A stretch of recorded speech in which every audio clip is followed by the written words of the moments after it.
Relargada Podcast começando. O meu convidado de hoje foi eleito o piloto de destaque da NASCAR Brasil em 2023. No ano passado, foi o primeiro vencedor da primeira pista oval do país na última etapa da NASCAR Brasil em Curvelo, Minas Gerais. Boa tarde, Caian. Obrigado pelo seu tempo, obrigado por aceitar o convite. E a primeira pergunta que eu já te faço é se você acompanha a Fórmula 1. Boa tarde, né? Quem estiver assistindo aí, quem for assistir, boa tarde, boa noite, né? Não sei que horas vão assistir. Mas assisto sim, acompanho sim a Fórmula 1. Não consegui acompanhar a última corrida, porque tava na NASCAR, né, lá em Campo Grande, mas acompanho sim. É, você tem algum time, alguma equipe preferida que você torce? Não tenho um preferido não, sabe? Eu gosto de ver a disputa, né? Quando a gente vê que tá uma equipe, por exemplo, a Mercedes passou 8 anos aí dominando, né? Aí a gente quer que uma melhore um pouquinho para poder ter aquela disputa, né? Você acha que esse ano alguém vai conseguir bater de frente com a McLaren? Difícil, viu? Espero assim que a Red Bull melhore, né? Até o final do ano. Eles têm o Verstappen, né? Que eu acho que hoje em dia está sendo o melhor piloto da Fórmula 1. Então, acho que eles vão melhorar daqui pro final do ano, mas por enquanto a McLaren é a melhor equipe mesmo. Você falou do Verstappen e, óbvio, tá um rebuliço aí na internet, nas redes sociais, pessoal falando bastante dessa troca entre o Liam Lawson e o Tsunoda, já para o GP do Japão. É, a gente percebe, a gente acompanha, a gente vê que a Red Bull ela é tipo um moedor de carne, né? Ela vem trocando pilotos desde que o Max chegou e parece que ninguém serve. O que você acha dessa troca? Você acha que o Tsunoda tem condições de acompanhar o Max? Você acha que ele é o próximo a sair? Hum. Boa pergunta. Com o tempo é que a gente vai ver, né? Eu realmente não sei. Esperava mais do Pérez quando ele entrou, né, na Red Bull. Ele até começou bem, mas depois foi desandando, né? E aí trocaram agora pro Lawson, né? E duas corridas não conseguiu se adaptar. E aí eles têm essa preocupação com os pontos, né? Não querem fazer igual o Pérez, né? Eles esperaram para duas corridas só, e trocaram para o Tsunoda e como o Tsunoda já tem muito mais experiência do que o Lawson na Fórmula 1, né? Espero que ele vá melhor do que o Lawson, mas eu acho que ele tem que ter um pouco mais de tempo para poder se acostumar com o carro, né? Acho que é um carro bem diferente vai ser um carro bem diferente da RB lá, né? É um nome, agora é Toro Rosso, o nome que eu conheço, mas vamos ver como é que vai ser. É, esse ano acho que é Visa É, Cash App, mas sempre tem alguma coisa. Já foi AlphaTauri, Toro AlphaTauri, Rosso, Toro Rosso. RB, já foi de Hum, tudo. É, Para quem estiver assistindo e ainda não sabe, o Caian é formado em engenheiro, né? Engenharia mecânica, se eu não me Isso. engano. Então, pode falar dos carros e das coisas com conhecimento de causa, né? Ah, ainda sobre esse tema da Red Bull, tem gente falando que o Max pode sair e muita gente fala que esse carro ele é muito talhado para o estilo de direção do Max, por isso que ninguém consegue se adaptar. Porém, eu vi um vídeo do Nelsinho Piquet e ele disse que não, que isso não existe, que o carro está lá é igual para todo mundo, em teoria, deveria ter capacidade de guiar. O que você pensa disso? Você que, né, como engenheiro mecânico, o que você acha disso? Existe esse lance de talhar para um piloto e ficar ruim para todo mundo ou não? Os caras que deveriam ter melhor desempenho mesmo? Não, eu acho que o carro deve ser sim um pouco voltado pro Max, né? Mas querendo ou não, é obrigação do piloto chegar e se adaptar, né? O carro é aquele, sabe que o carro é bom, né? O Verstappen foi 4 vezes campeão mundial, querendo ou não, né? Então o carro é rápido, então o piloto tem que se adaptar ao carro, né? E se não conseguir se adaptar e tentar adaptar o carro para si, né? O mais rápido possível, né? Mas é isso que os pilotos não estão conseguindo fazer, né? Na Red Bull e aí acabam sendo mandados embora. Para a gente fechar esse bloco de Fórmula 1, quais são os três melhores pilotos da história que você considera e por que que você acha isso? Boa pergunta, né? Tem muitos bons pilotos a gente teve, viu? Mas acho que Senna em primeiro lugar, né? Acho que todo mundo é unânime, né? Isso.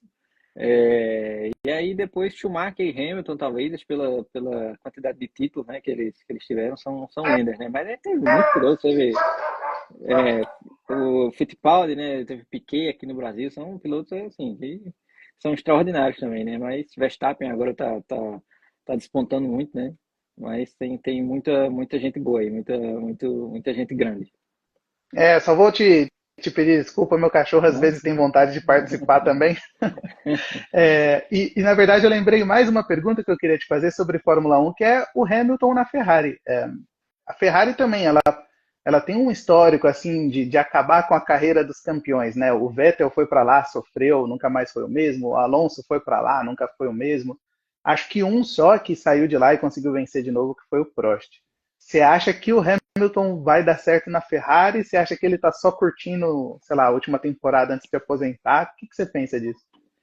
Não, eu acho que ele tem vontade ainda de ganhar, né? Acho que ele quer quebrar esse recorde de ser o maior campeão, né? Ele quer fazer o oitavo título, né? Então, acho que vontade ele tem, não sei se ele vai conseguir, né?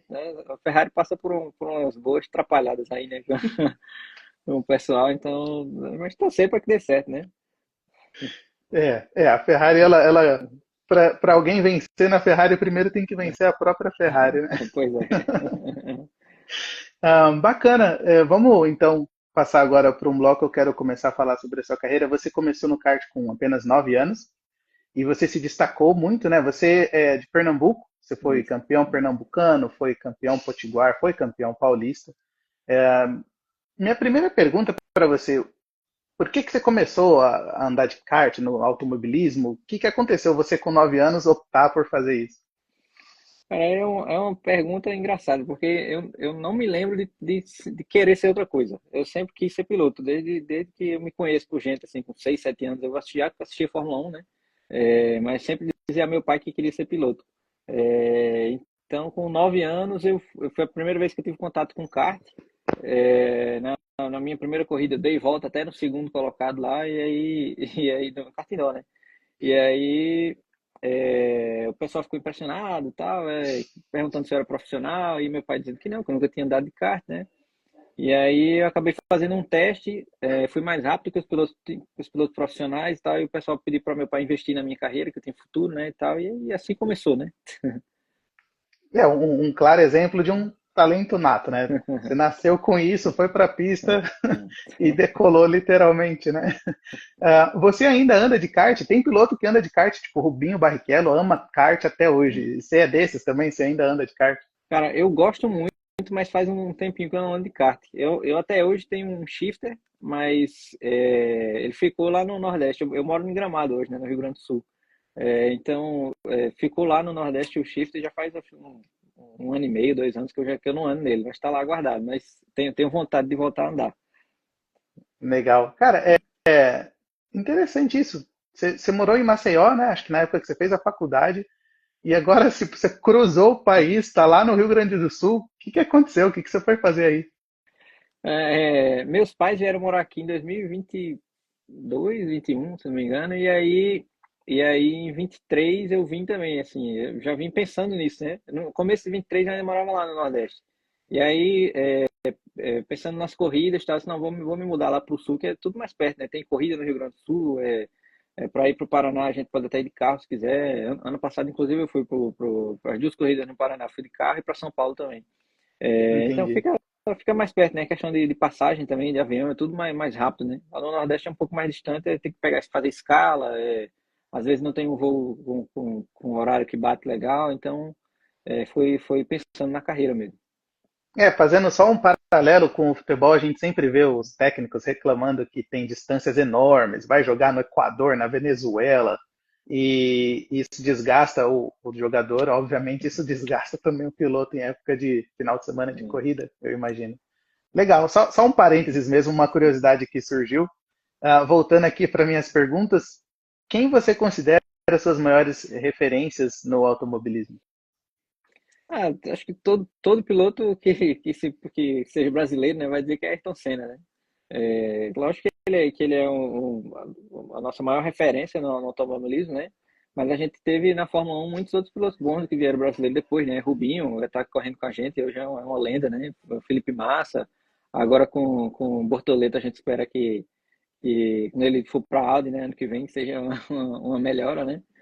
Mas são muitos pilotos que a gente tem como referência, hein? É interessante você falar assim, a gente como brasileiro gosta do Senna. 2 semanas atrás eu estava conversando com um piloto argentino, ele corre no TCR South America, e ele me conta que a principal referência dele também é o Ayrton Senna, e tem um piloto, inclusive no TCR dessa temporada, que o capacete dele é muito parecido com o do Senna. Também tive conversando com outro piloto, e esse corre no TCR Mundial, vamos dizer assim. Também mencionou o Senna. E eu fico assim, a gente aqui no Brasil, a gente entende o porquê da importância do Senna, mas é interessante notar que em outros lugares, outras regiões, que tem culturas completamente diferentes, ele também era uma referência, é até hoje, né? Então dá para ter uma dimensão do tamanho do Senna pelo mundo afora. Voltando aqui, eu queria saber como você se prepara. Hoje eu vi um vídeo muito interessante do Pedro Cardoso, outro piloto TCR. Ele, ele senta no carro, ele dá uns tapas no capacete, assim, para começar a ficar concentrado e tal. Fiquei curioso de saber como você se prepara para uma sessão de quali, para uma sessão de corrida. Não, eu não sou muito agitado assim, não. Mas eu já vi piloto que pula, que se estica, que faz exercício antes de entrar, tem todo tipo de coisa, mas eu sou mais tranquilo. Assim, eu tenho uma proximidade muito grande com Deus, né? Então, eu oro sempre antes de entrar no carro, é meu momento de concentração ali antes da corrida, todo lá dentro do carro, eu tenho um minutinho ali para poder falar com Deus e me concentrar mesmo. Isso, quando você entra no carro, você faz a sua oração, ativa o modo corrida É, e vai para cima. isso, que esquece tudo, esquece que tem mulher, que tem cachorro, que tem conta, que tem boleto, esquece tudo. Imagino que esquecer os boletos é importante, É. hein? E o que você faz quando você vai correr em alguma pista que você ainda não conhece? Por exemplo, né, o próprio circuito oval que a gente vai falar um pouquinho mais para frente, imagino que foi a sua primeira experiência também.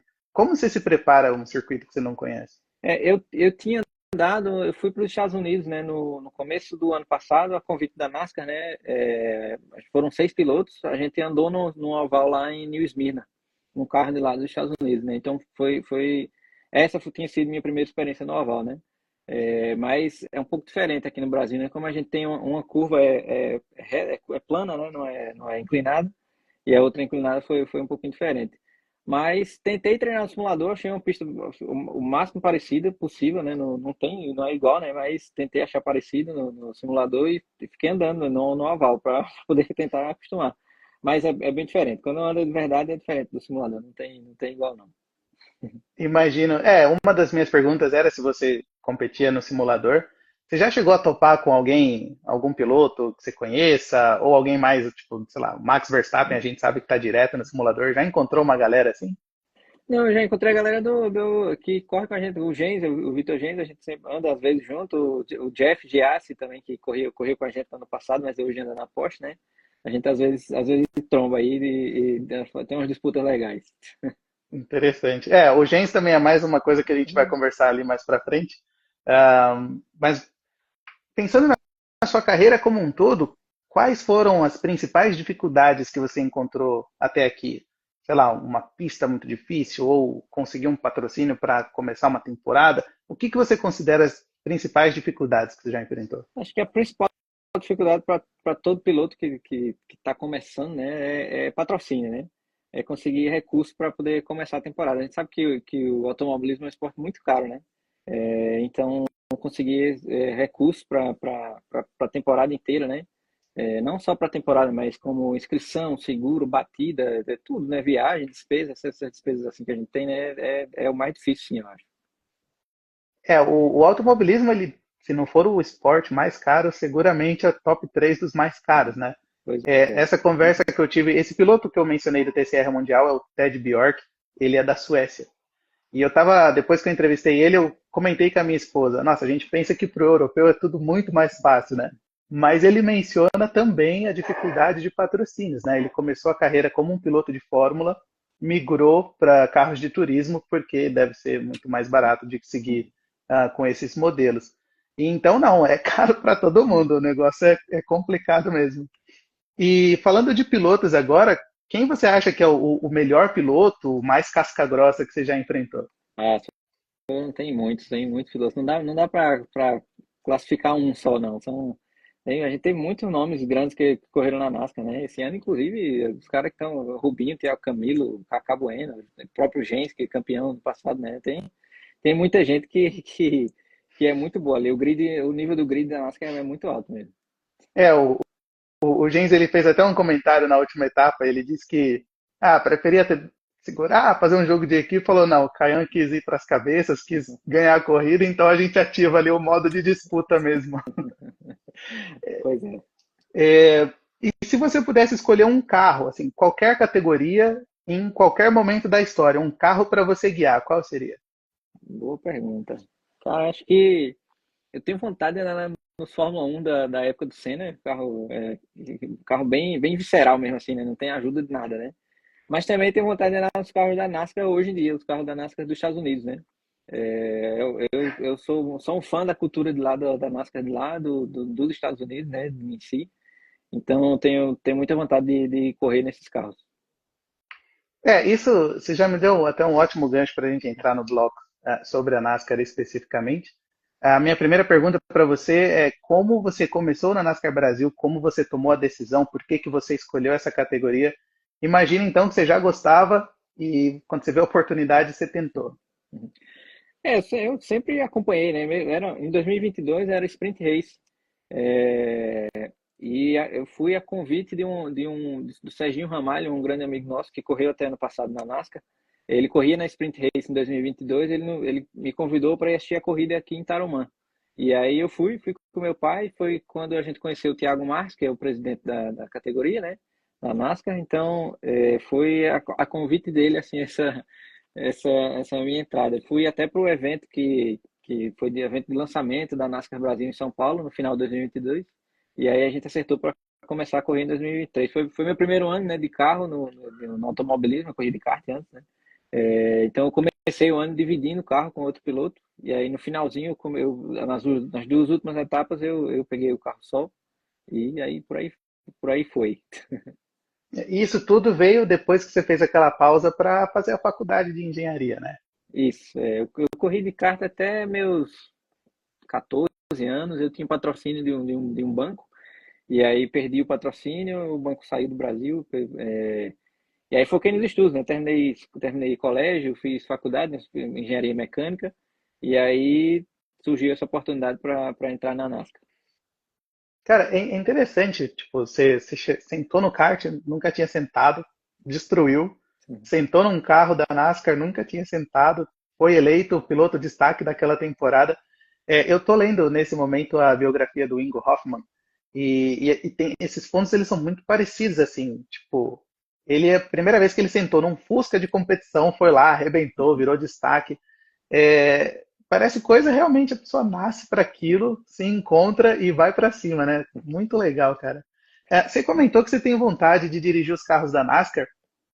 Quais, se é que existe alguma, quais são as diferenças dos carros da NASCAR Brasil para os carros da NASCAR americana? É potência, né? Os carros lá tem em média 600, 700 cavalos. Os carros depende da pista, né? Que quando eles andam em super speedway, né? Tipo Daytona, eles diminuem um pouco, porque senão os carros iam decolar lá na velocidade. Aí diminui um pouco a potência para poder ser mais seguro, né? A gente tem potência, as corridas a grande maioria são em ovais, né? O pega para capar o tempo todo, né? Todo mundo do lado a lado, então eu acho interessante esse estilo de disputa. Sim, a gente vai falar sobre isso depois também no oval. Mas então é por isso que não teve o botão de ultrapassagem no circuito oval? Que vai ficar muito mais rápido mesmo. E como o circuito não era tão longo, a reta era curta, né? A gente não tinha tempo para poder usar o push, né? O boost, né? Se a gente usasse, ia acabar entrando na curva usando o boost, aí ia ser um pouco perigoso. Certo. Aqui no Brasil, esse ano a gente tem a entrada aí de grandes equipes do automobilismo, né? São as quatro agora. Até o ano passado era uma monogestão, né? Uma equipe só que tomava conta de tudo. E o que que isso muda para o piloto? É experiência do pessoal, né? O pessoal vem, a maioria das equipes, né, vem da Stock Car, então trazem uma bagagem aí gigante que vem vem de lá, né? A R-Matheus, a gente tem tá mais de 20 anos na Stock, né? Então a experiência do pessoal é gigante, então só tem a crescer a categoria, né? Fazer melhor, né? Se tornar mais competitivo ainda. E, e como tem sido esse seu relacionamento com o pessoal da R Mateis? Você como engenheiro, imagino que deve ter umas conversas bem legais com esse pessoal. E você foi o primeiro, né, a ser oficializado pela equipe, né? Muito legal. Eu conheci o Rodolfo, né? O Rodolfo Matheus, lá na corrida de Curvelo ano passado. E aí a gente já conversou, já se entendeu e aí já fechou o negócio logo depois. Então, foi amor à primeira vista, entre aspas. Então, mas tá sendo muito legal. A equipe é muito profissional, né? Tem muitos engenheiros. Tá sendo um pouco diferente do ano passado, né? Um pouco assim, entre aspas, mais profissional, né? Não que ano passado não fosse, né? Mas tá sendo mais competitivo esse ano. Sim. E uma dúvida que eu tenho, os carros, eles são fabricados, é uma empresa única que fabrica todos os carros e fornece agora para as quatro equipes diferentes? Isso ainda é a própria NASCAR, né? A categoria que ainda fabrica os carros e motores e equalizam tudo, né? Passam tudo no mesmo dinamômetro para equalizar. E aí fornecem para as equipes e as equipes fazem os seus ajustes que são permitidos, né? Tem um certo limite de ajuste que pode fazer no regulamento, né? E aí eles que fazem tentam achar aquele pelinho, né? Para para melhorar. Então, por exemplo, a gente, principalmente nas transmissões, dá para notar isso muito. Tem os carros com a frente e com a traseira do Mustang, com a frente e com a traseira, acho que do Camaro, né? O próprio narrador, ele comenta, o Mustang do fulano, o Camaro do ciclano, mas isso é estética, entre aspas, né? A essência ali, o chassi, o motor, é tudo a mesma coisa. Tudo igual, só muda a frente e a traseira mesmo, realmente, né? O interior, até o meio ali, as portas são iguais, né? Eles fizeram tudo assim, fizeram todos os cálculos tal, no túnel de vento e tal, para poder ser tudo igual, né? Não ter diferença de nenhum carro para o outro. Saquei. E aí você menciona que os carros da NASCAR eles têm uma potência ali de 600 e 700 cavalos. Se eu não me engano, a potência dos carros da NASCAR Brasil são 300 cavalos? São 300 cavalos e com o boost a gente ganha mais uns 40, 50 cavalos, né? Ah, legal. Saquei. Bacana. E uma pergunta, cara. Outra coisa que eu vi o pessoal comentando bastante lá em Campo Grande, dizendo que esses carros da NASCAR Brasil, eles geram muito vácuo lateral. Você consegue explicar isso assim com, sei lá, eu não entendo nada de engenharia nem nada. Você consegue explicar isso com umas palavras para alguém que seja leigo? Por que que isso acontece e como que isso influencia na corrida? Os carros geram muito vácuo no geral, né? Não só lateral, também vácuo traseiro, né? É, mas como o nosso carro não tem muita aerodinâmica, né? Ele não tem asa, não tem, é como se fosse um bloco, né? Ele tá cortando o ar ali. Então, é isso que faz gerar mais esse vácuo, né? Então, o vácuo lateral é quando o carro tá do lado, né? Do outro, assim, é um pouco atrás, assim, né? Do lado, mas não do lado completamente, né? E aí gera esse vácuo, é como se o carro fosse, o carro que está na frente fosse um pouquinho puxado para trás, sabe? Ele é como se esse vácuo puxa o carro. Tá, quer dizer, Então é isso. você tem dois carros Isso, emparelhados, um entra no vácuo do isso. outro. Não é que o de trás vai para frente, na verdade, o da O frente que da é frente é puxado. puxado. Ele vai para frente, mas o da frente também é puxado. No vácuo lateral é isso, é um pouquinho diferente do vácuo traseiro, né? O vácuo traseiro só o de trás vai para frente, né? Mas no Aham. vácuo lateral, o do carro da frente, ele é segurado um pouquinho mesmo.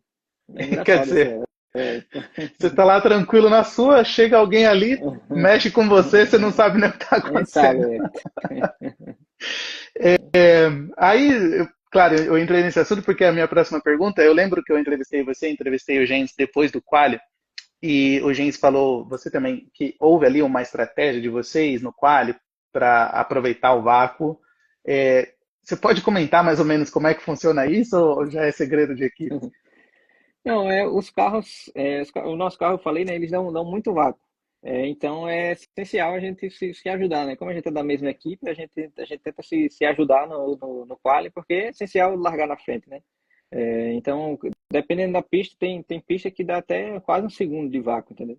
Então Mas como que um pode beneficiar o outro? Vamos supor, eu imagino que a primeira volta rápida é a sua, aí ele te ajuda, depois a segunda volta rápida, agora ele que te ajuda, mas como que um consegue ajudar o outro usando o vácuo? isso é exatamente isso, né? A gente combina para se ajudar uma volta e um faz a volta rápida e depois a gente inverte e o outro faz a volta rápida na outra volta, né? É mais ou menos isso mesmo. Saquei. E ainda falando de jogo de equipe, mas agora pensando na estratégia do campeonato, existe uma definição de primeiro, segundo, são 6 pilotos, né? Existe uma definição de quem é o principal ou não? Todo mundo ali está livre para brigar mesmo. Não, não, todo mundo ali tá livre para brigar, né? Assim, a gente tenta não bater, né, um no outro, mas a gente tá livre para disputar ali, né? Deixa eu só dar uma olhadinha agora aqui nos comentários. Tem um pessoal assistindo a gente, a Estela Craveiro, a Carla Vaz, inclusive falou aqui, melhor piloto dos últimos tempos, bora Kayan.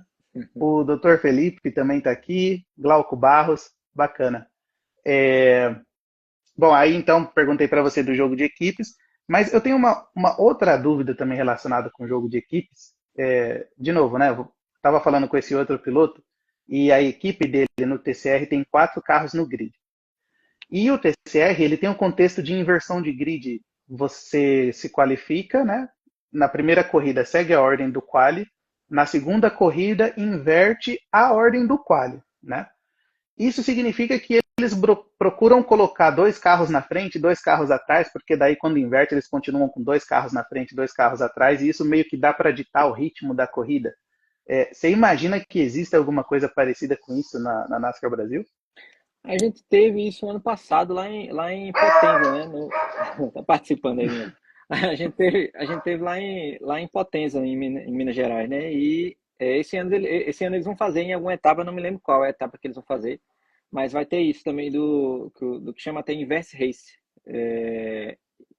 Mas eu acredito que seja pelo resultado da corrida e não da tomada.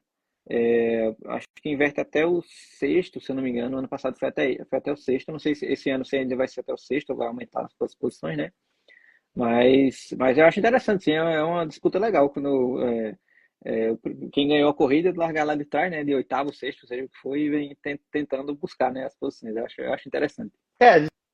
Adiciona mais um elemento, você começa a fazer conta dos pontos, né? Ver se vale a pena chegar em primeiro, porque aí depois você vai ter um trabalho para sair de sexto. É. Pelo menos para quem está assistindo fica muito mais divertido. Quando eu corria de kart era assim, né? Eu disputei o Campeonato Paulista, era assim, eram duas baterias, aí quem ganhava a primeira corrida largava de oitavo na segunda, o segundo, sétimo, por aí vai, né? Aí tô um pouquinho acostumado com isso. Bacana. É, outra coisa que eu queria perguntar a respeito dos carros da NASCAR é qual pneu que é utilizado? A marca, modelo? Essa é um pneu Pirelli Slick, né? É um pneu um pouquinho mais duro do que o convencional, porque é para durar o final de semana inteiro, né? A gente tem só um jogo de pneu durante o final de semana, tanto para os treinos, para a tomada e para a corrida. Então, o que a gente tenta fazer é economizar ao máximo, né? Para poder chegar na corrida com os pneus inteiros ainda. Essa era a minha próxima pergunta.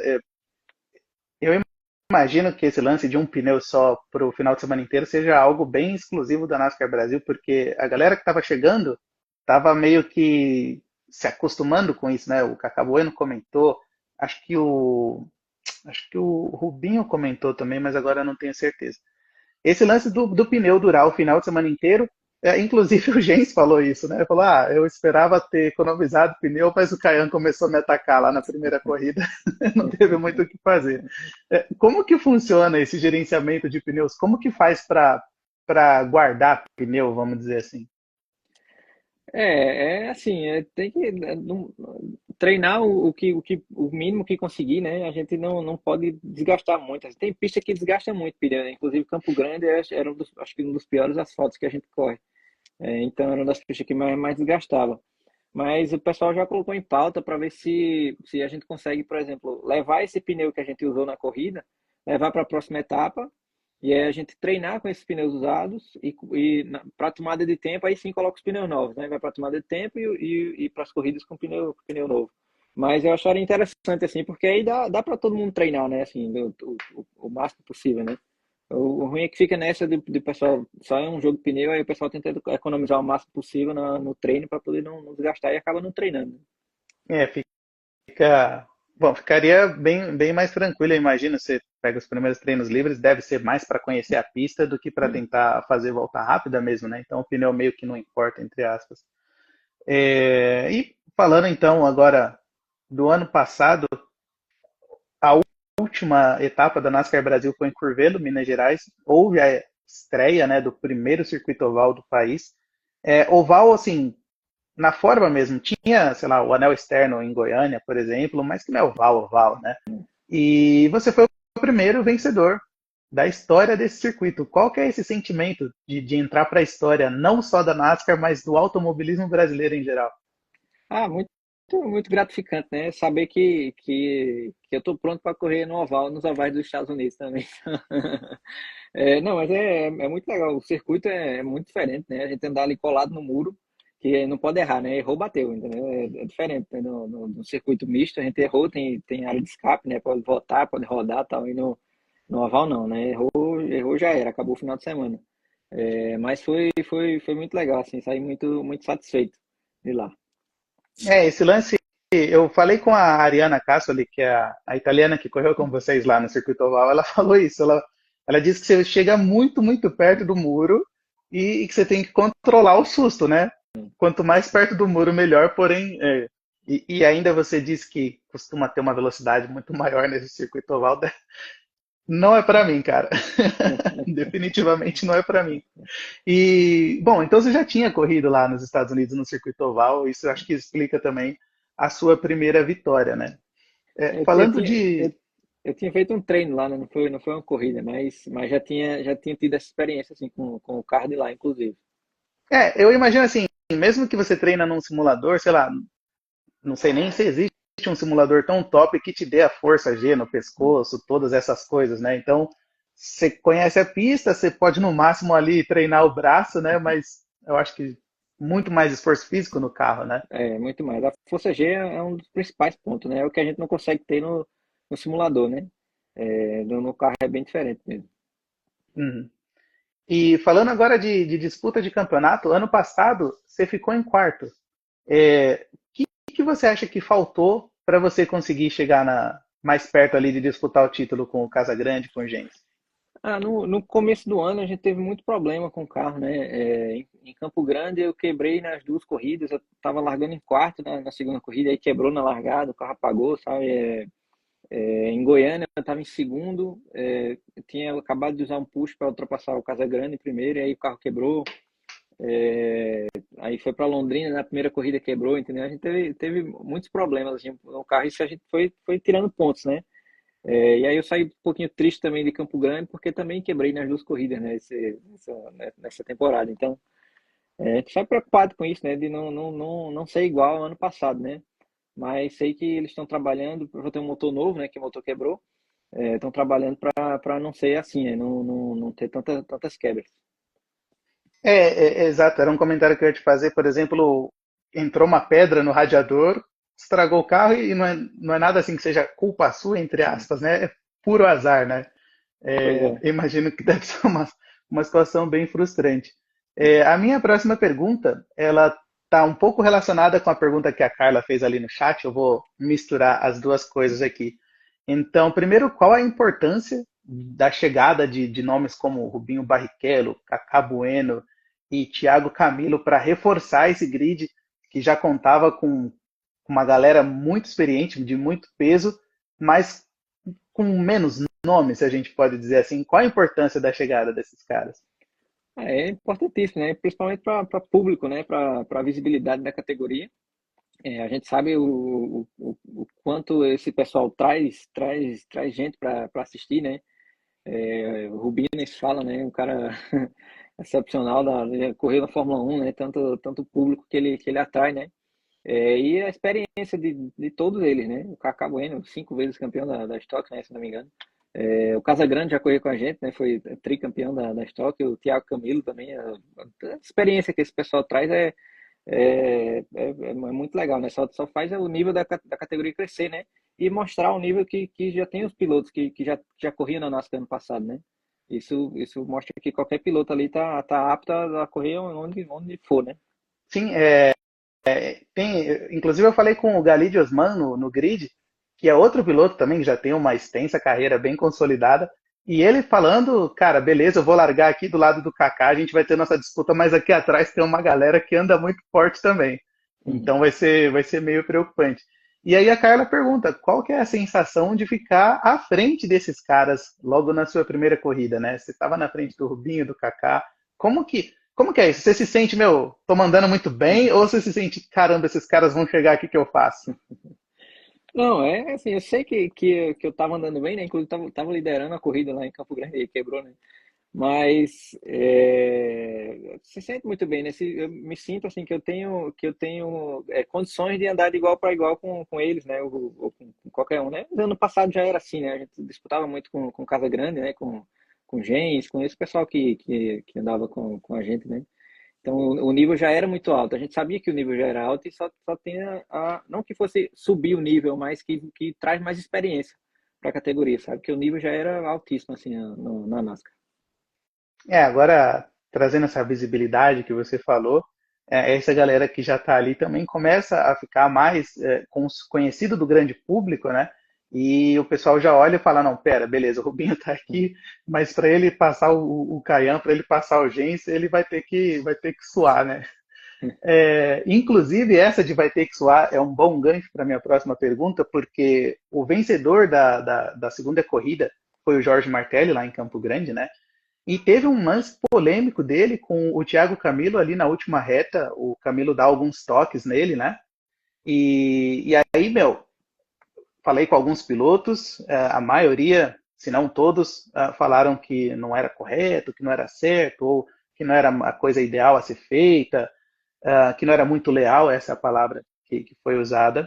Porém, o Thiago Camilo, apesar de ser punido, ele não foi punido por esses toques, né? Ele foi punido na outra disputa que ele teve com o Kaká Bueno.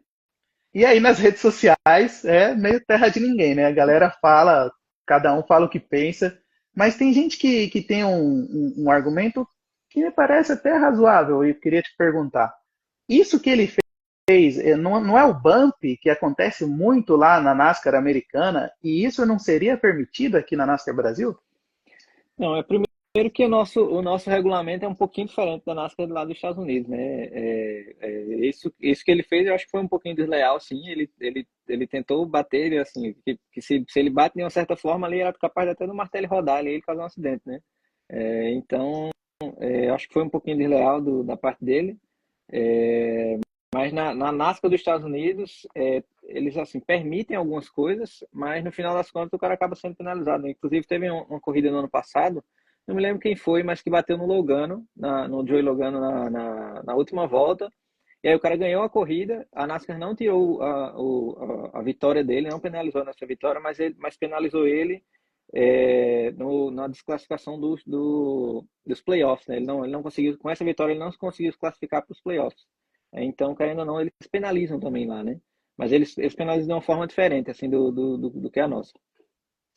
Lá eu acho que as coisas elas são mais rápidas, né? Porque eles são uma liga, então eles mesmos tomam a Hum. decisão. Aqui a gente fica esperando o pessoal da CBA fazer essas análises, né? Bom, ia te perguntar se você tem vontade de correr na NASCAR americana, você já Hum. falou que sim algumas vezes, Hum. mas tem NASCAR em outros lugares também. Tem a NASCAR europeia, da onde veio a Ariana Castle, por exemplo. Se pintasse um convite para correr lá fora, você gostaria de fazer isso? Claro, eu costumo dizer que se tiver uma corrida de patinete aqui, eu vou estar lá, tô lá correndo. Se me convidar, eu vou estar lá. A gente gosta da disputa, né? De correr pode ser o que for, pode ser a pé, que é legal. Mas se pintar um convite, eu iria sim. Bacana. Essa competitividade, cara, todos os pilotos com quem eu falo, isso é sempre assim uma tônica. Todo mundo quer ganhar no palitinho, no para ou ímpar, não tem muito para onde correr. E falando nisso, então, qual foi a disputa mais difícil ou a mais emocionante que você teve aí mais de 2 anos de NASCAR? Acho que não teve uma mais difícil assim não, mas todas foram difíceis, né? Mas foram várias, né? Assim, disputei muito com o ano passado com Casa, com Casa Grande, né? Com Gens, com o Léo Reis, que hoje está correndo na Stock Light, né? Mas foram disputas muito boas, assim, muito difíceis, que a gente leva aprendizado, né? Querendo ou não, é experiência que a gente obtém, né? E leva para o resto das corridas. Claro. E em termos de circuito, tem algum que você considera mais difícil e por que que seria mais difícil? Não digo circuito, mas a corrida de Londrina é um pouco mais difícil porque fica à noite, né? Hum. Então a visibilidade principalmente eu ano passado estava liderando, né? Eu ganhei a corrida lá no Night Challenge, então tava bem difícil de ver. Eu estava liderando, não tinha ninguém na minha frente para eu poder tomar como referência, né? Então tava no finalzinho da corrida, tava difícil de enxergar mesmo. A corrida de Londrina é a próxima etapa, né? Inclusive, já está aberta a venda de ingressos. Quem quiser conferir, ver se o Caian está falando a verdade, corre lá, garante o ingresso. Com certeza vai ser bem divertido. Bom, para a gente fechar esse bloco de carreira, eu queria te fazer duas perguntas.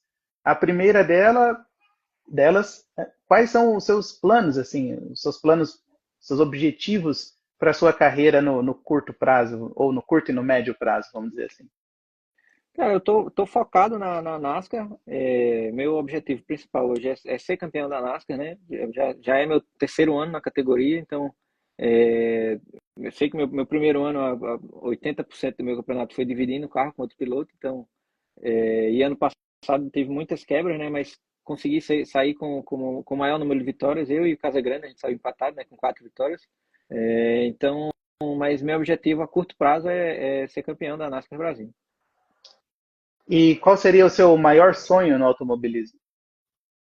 Acho que viver do automobilismo, né? Acho que todo piloto tem esse sonho, né? De um dia conseguir viver disso, né? De não fazer outra coisa, ser só um piloto profissional mesmo. Bacana. Hum. Bom, para a gente fechar, então, minha última pergunta: quais seriam as três principais características, no seu entendimento, que um grande piloto tem que ter? Acho que velocidade é primeiro, né? Assim, não ter medo, né? De arriscar. O arrojo, né? Principalmente, a pessoa tem que. É a mesma coisa de não ter o medo, né? De arriscar, de fazer uma ultrapassagem, de alguma coisa assim. E ter, assim, cabeça, né? Não adianta você ser rápido, você ter o arrojo, mas não ter a cabeça e se arriscar e bater, entendeu? Tem que saber a hora certa de fazer a ultrapassagem, de andar mais rápido, de segurar um pouco, entendeu? De ter essa estratégia, né? Saquei. O Senna, uma das frases mais famosas dele, né? Se você vê lá uma oportunidade de ultrapassagem e você não vai atrás, desiste, vai procurar outra coisa para fazer, que isso não é mais para você. Maravilha, Caian. De novo, obrigado pelo seu tempo. Foi um bate-papo muito bacana. E, bom, lá em Londrina a gente vai se ver de novo e vou estar lá com o microfone atrás de você de novo. Com certeza. Obrigado aí pela oportunidade, pela parceria, né? E vamos lá para Londrina, que se Deus quiser, vamos trazer a vitória de novo. Maravilha. Tchau, tchau, Caian. Valeu, tchau, tchau.